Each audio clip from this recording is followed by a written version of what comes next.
अस्सलाम वालेकुम व्यूअर्स, पाक फोर्सेस गेज में आपको खुशामदीद कहता हूँ। आज हम वीडियो लेके आ रहे हैं female medical assistant, aero women, airman, aero trade, प्रवोज, जीसी तमाम ट्रेड के मेडिकल के बारे में डिटेल से जानेंगे। इसमें सिर्फ कुछ पार्ट्स हैं, एंड पे जो मैं बताऊंगा वो फ़ीमेल्स के लिए अलग हैं। बाकी तमाम टेस्ट सेम होते हैं, मेन और गर्ल्स के सेम होते हैं टेस्ट, सिर्फ जो लास्ट में मैं आपको बता रहा हूँ वो अलग से होते हैं। फ़ीमेल मेडिकल असिस्टेंट की बात कर लें या मेन की कर लें, इनकी इनरोलमेंट के लिए ये टेस्ट ज़रूरी होते हैं। ये टेस्ट CMH से कराए जाते हैं।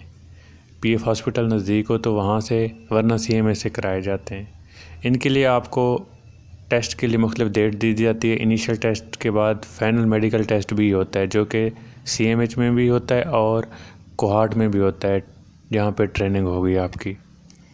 तो इसके लिए आपको सिलेक्शन सेंटर वालों ने मैसेज किए हैं, कॉल्स आई हैं और फाइनल के लिए लेटर भी लिखते हैं, जिसके लिए आपको मुकर्रर तारीख़ पर सिलेक्शन सेंटर बुलाया जाएगा। तो इस पे बात करते हैं कि सिलेक्शन सेंटर में कौन कौन से टेस्ट होने हैं और CMH में कौन कौन से टेस्ट होने हैं। जितने भी ब्लड टेस्ट हैं वो सारे, एक्सरे वो CMH में होंगे। जो इनिशियल मेडिकल है वो सिलेक्शन सेंटर पे होता है। हम बात करेंगे फ़िलहाल इनिशियल मेडिकल टेस्ट के लिए। सिलेक्शन सेंटर पर जैसे आप पहुंचेंगे, वहाँ पे आपके लिए अलग से हॉल में आपको बिठा के आपसे फॉर्म फिल कराए जाएंगे। मेडिकल फॉर्म होंगे जिस पे आपने अपना तमाम बायोडाटा लिखना है, हाइट, वेट। याद रखिएगा, जितना आपको मालूम हो जो चीज़ वही लिखनी है, जो नहीं मालूम आपने वो नहीं लिखनी। तो बाकी ये सारे बायोडाटा लिखने के बाद अपने प्रीवियस मेडिकल हिस्ट्री आपने लिखनी है कि आपको कौन कौन सी बीमारी है, कभी हुई है या नहीं हुई है, वो भी आपने साथ साथ लिखना है। उसके बाद आपका सबसे पहले हाइट आपकी चेक की जाएगी, फ़ीमेल और मेल दोनों की। हाइट चेक करने के लिए आपको एक स्केल पे रोका जाएगा। उस स्केल के लिए आपके इंस्ट्रक्शन यही है कि जिस तरह की तस्वीर में बताया गया है, जो ग्रीन कलर पे है वही करेक्शन है। इस पोस्टर में आपने खड़ा होना है।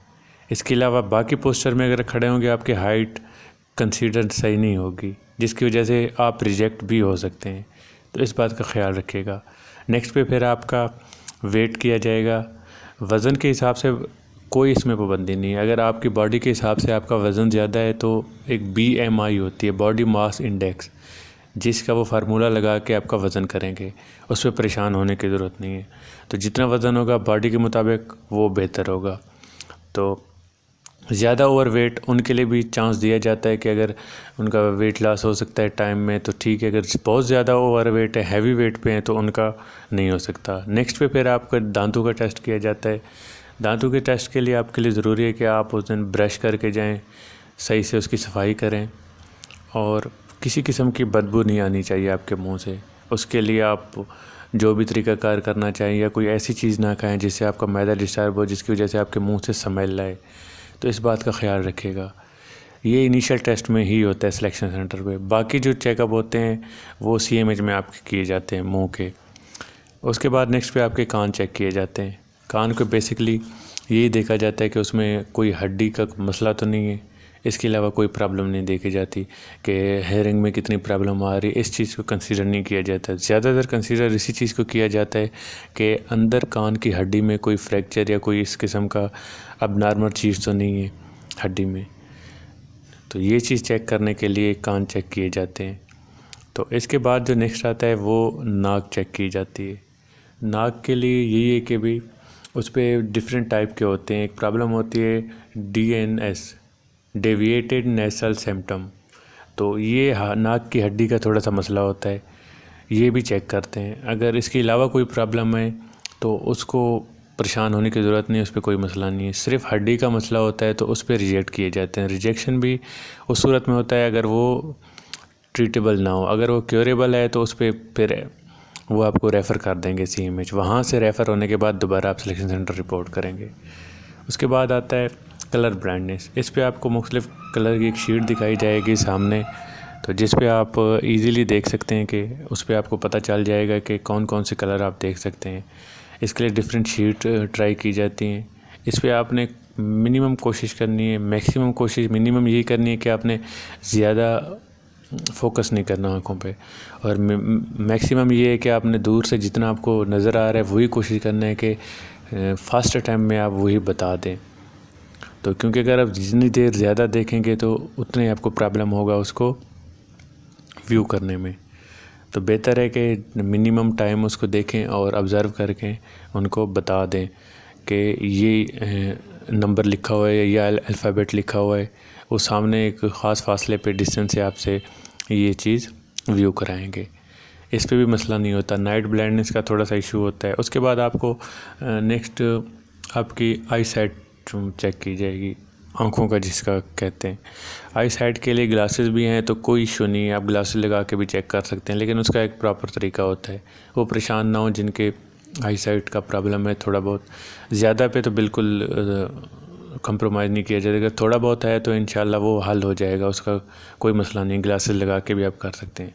उसके लिए आपको एक सामने से अल्फ़ाबेट पढ़ाए जाएंगे। एक आँख पे आपको हाथ रखना होगा, फिर उसके बाद दूसरी आँख पे हाथ रख के पहली आँख से देखना होगा। तो इसके लिए आपको यही मैं इंस्ट्रक्शन दूंगा, याद रखिएगा कि आपने अपनी आँखों को प्रेस नहीं करना, हाथ बिल्कुल ऊपर रखना है, ऊपर रखना है ताकि उसको टच ना हो। जब आप हाथ टच करेंगे, प्रेस होता है तो उससे थोड़ी सी प्रॉब्लम होती है, नज़र आने में धुंधला दिखाई दिया जाता है। इसके बाद आपको लेडी ऑफिसर ब्रीफिंग के लिए बुलाएंगी। 10-10 गर्ल्स या मैन को अलग अलग ब्रीफिंग दी जाती है, या पूरे ग्रुप को एक ब्रीफिंग दी जाती है कि हम नेक्स्ट जो है ना आपका प्राइवेट पार्ट्स का हम मेडिकल करने जा रहे हैं। तो इस हवाले से वो पहले इससे काउंसलिंग कर लेते हैं, या कोई ऐसी प्रॉब्लम है तो वो शेयर करें, अगर नहीं है तो फिर वो मेडिकल इस पर स्टार्ट करते हैं। तो ब्रीफिंग के बाद आपको प्राइवेट रूम में ले जाके आपको अनड्रेस होना पड़ता है। 10-10 लड़कियों का या लड़कों का ग्रुप होता है। लड़कियों के लिए लेडी ऑफिसर होती है और लड़कों के लिए जेंट्स में वहाँ पे किया जाता है। तो लड़कियों के लिए यही है कि उनको शॉर्ट्स में ठहरा के वहाँ पे उनका मेडिकल चेकअप होता है। ये फुल बॉडी मेडिकल चेकअप का मकसद ये होता है कि प्रीवियस हिस्ट्री में कहीं उनको कोई ऐसा मसला तो नहीं था, कोई बुलेट्स का निशान, कोई इस किस्म के टैटू वगैरह, या ऐसे बाकी सारी चीज़ें जैसे हो गया नेल्स हो गए, आपके हैंड हो गए, फुट हो गए, वो भी इसी में चेक किए जाते हैं। आपके नेल्स पॉलिश नहीं लगानी, याद रखिएगा, नेल पॉलिश बिल्कुल नहीं लगानी। उसको क्लीन करने, साफ़ करने, कट करके जाने हैं, नेल को बराबर मेंटेन होने चाहिए। ये चीज़ भी ऑब्ज़र्व करती है आपकी, उसको देखा जाएगा। इसमें सारे पैरों को, टांगों को, इसको ऑब्ज़र्व किया जाएगा। और जितने भी बॉडी पे टैटू या कोई मार्क्स हैं तो अगर वो हैं तो उसके बाद आपके पास जस्टिफिकेशन होनी चाहिए उसकी। आपका कोई ऑपरेट हुआ है, कोई टैटू लगा है या किसी चीज़ का निशान है, जला है, तो आपके पास उसकी जस्टिफिकेशन होनी चाहिए। आपके पास प्रूव होना चाहिए कि ये इस वजह से हुआ है, या ये मेरे साथ मसला हुआ तो इस वजह से ये मैंने ट्रीटमेंट कराई है, या इस बिहाफ पे ये जला था, या कोई भी मसला है तो उसके साथ आपके पास डॉक्यूमेंट्री ज़रूरी है। अगर डॉक्यूमेंट्री नहीं है तो आपको पता होना चाहिए, आप ब्रीफ़ कर सकें उनको कि ये मसला है कि मेरा ऑपरेट हुआ था।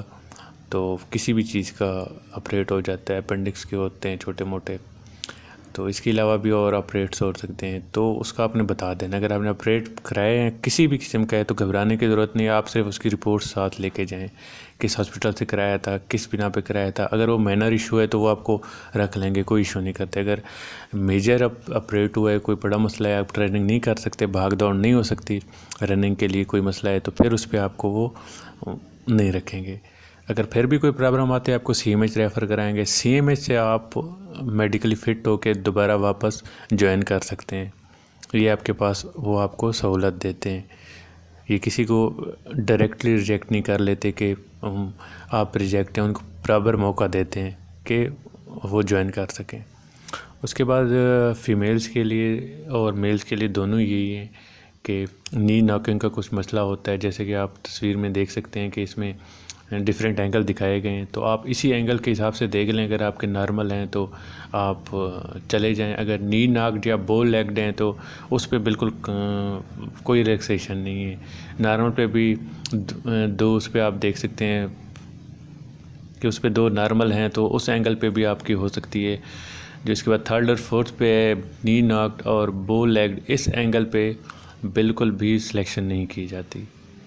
उसके बाद आपको बाकी जो पार्ट्स हैं, प्राइवेट पार्ट्स हैं, उसके लिए आपको फुली अनड्रेस किया जाएगा। आपको ख़ुद ही बोला जाएगा कि आप आइज़ क्लोज़ करके 10-10 लड़कियों का ग्रुप होगा, उसमें लेडीज़ आपके वो बॉडी चेकअप करेगी। इसमें मेन जो है वो पाइल्स चेक किए जाते हैं, कोई बीमारी तो नहीं है इस तरह की, या इसके अलावा भी कोई और मसले होते हैं जो चेक करना चाह रहे हैं कि इस जगह पे कोई ऑपरेट हुआ है या इसके अलावा भी कोई प्रॉब्लम है, तो वो भी चेक करते होते हैं। तो ये ज़रूरी होता है, सब ने करना होता है, इसके लिए कोई इस पर रिलैक्सेशन नहीं होती। नेक्स्ट जो है ना वो आपको बाकी जो फ़ीमेल के पार्ट्स हैं उसके हवाले से भी चेकअप किया जाता है।